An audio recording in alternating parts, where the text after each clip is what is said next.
Hello there, my name is Valerie White Williams and I'm a voice teacher and a vocal coach for Vocal Splendor Studios. Today I'm doing another reaction video and this time I'm going back to 1958 and reacting to Maria Callas performing Casta Diva from Norma, Act 1 by Bellini. Let's have a listen.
I'm going to stop just before she starts singing. I know. But interestingly, this is basically a concert version of this aria that's normally staged because that's how opera is. And you notice as they have this intro with, beautiful orchestra, first she's kind of like focusing in and then she starts tuning in to the scene of the aria and what's happening. And now she's in the moment. And let's keep going.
So notice, she's not really opening her mouth that much. It's kind of in the medium voice. We're going to get into the big higher note stuff, but she's focused on the feeling of this aria. And I'll talk about it later, what's going on, but she's just so in the moment and using all that power of her breath. Because opera is supercharged. It's not necessarily about being loud, but being resonant. And that's how you train to get this voice to carry. Let's keep going.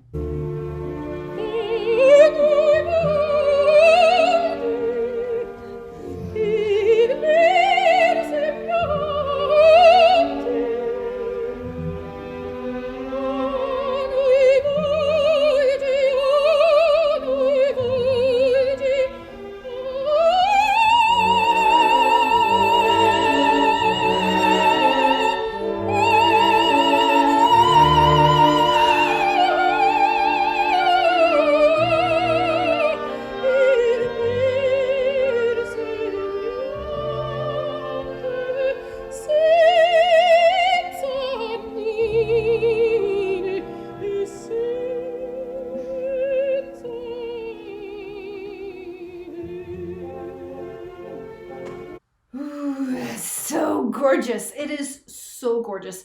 And the thing about Maria Callas is that she's got that really kind of this dark to her tone. There's a darkness to her tone that not everybody likes. I mean, you know, opera singers are like opera, you know, ice cream flavors. Some people don't always like the colors. But what I love about her is her elegance and her passion. She's always in that character. And this is a tragic opera. It really is. But this is such a beautiful, beautiful aria. I've sung it, I think, once in an edition. It's just very lovely.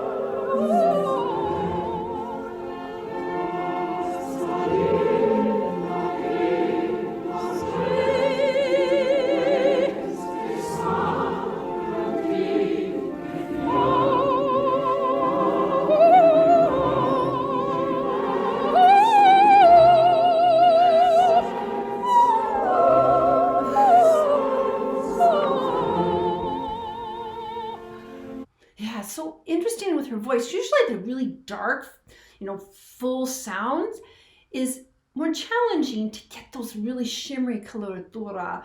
And again, she used a lot of pianissimo and just letting it like water over the rocks. That's something that people really have to train, all these notes.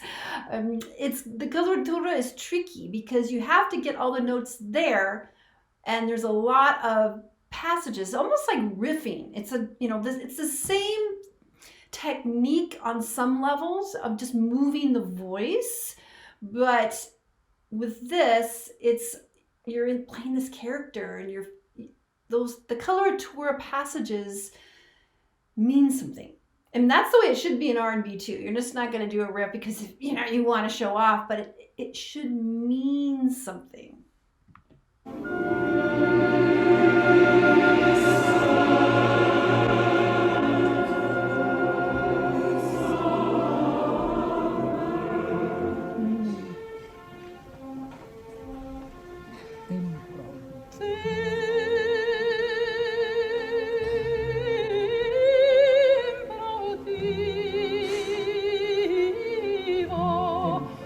Sempre tu ti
young singer, I was really fascinated with Maria Callas, her whole story, how she, came from kind of humble beginnings and then coming to America and became actually a real celebrity because she married Onassis. I think I said his name. He was a big mogul.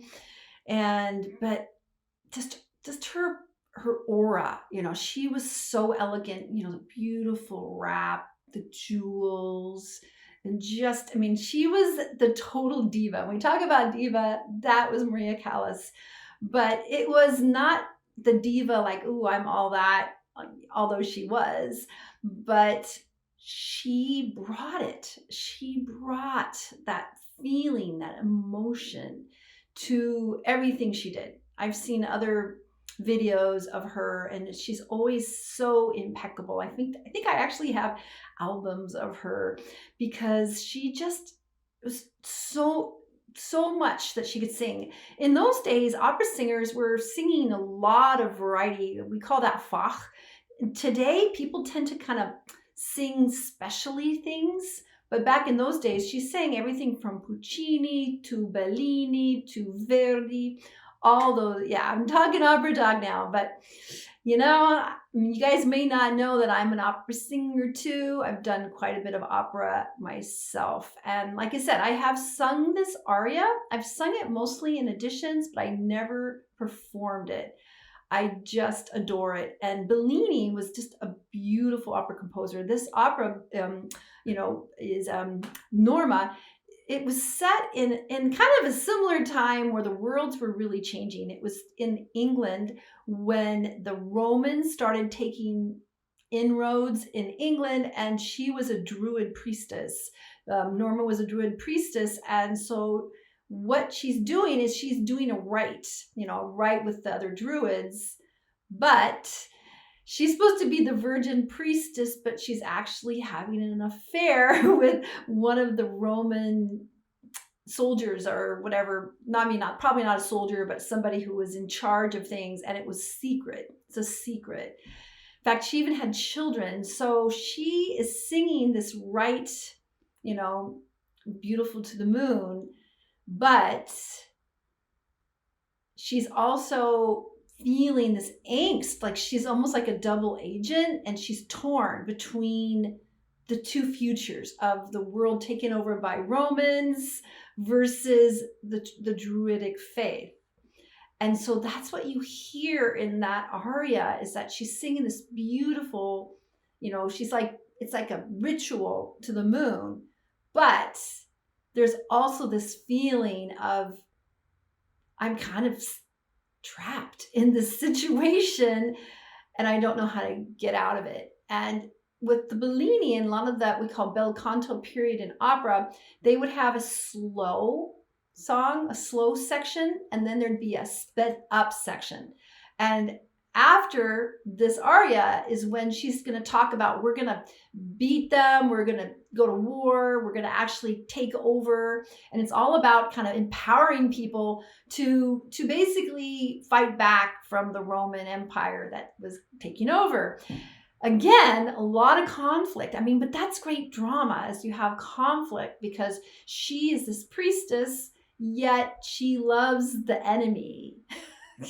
And of course it doesn't end well then, it was a tragedy. But that aria is one of the most stunning arias there ever was. It's so beautiful. And Maria always has that focus. She's always focused in the music, even at a concert version. Because I'll be honest, it's so much easier to sing the characters in a stage production because, you have sets and you're wearing costumes and everybody else is wearing costumes, and you can kind of just dive into that storyline with all the makeup and the costumes. It just makes it easy. It's easy to imagine, and it helps a lot. But when you sing in a concert version, you have to bring that imagery with you in your mind, because she was just wearing these beautiful, jewels and these wraps, and there's chorus behind her. But to sing it with that passion, you need to have this visualization in your mind. And that's what you saw when the intro happened. She had this long intro, which is great. It's harder when you have a short intro. Like I sing Queen of the Night and it's and so that's a bit harder. But you're just tuning into the storyline and the feeling, the passion, and the angst that she felt, doing this ritual. But she was kind of like a double agent because she was torn. She was torn between the new world and the changes to come. Kind of like now.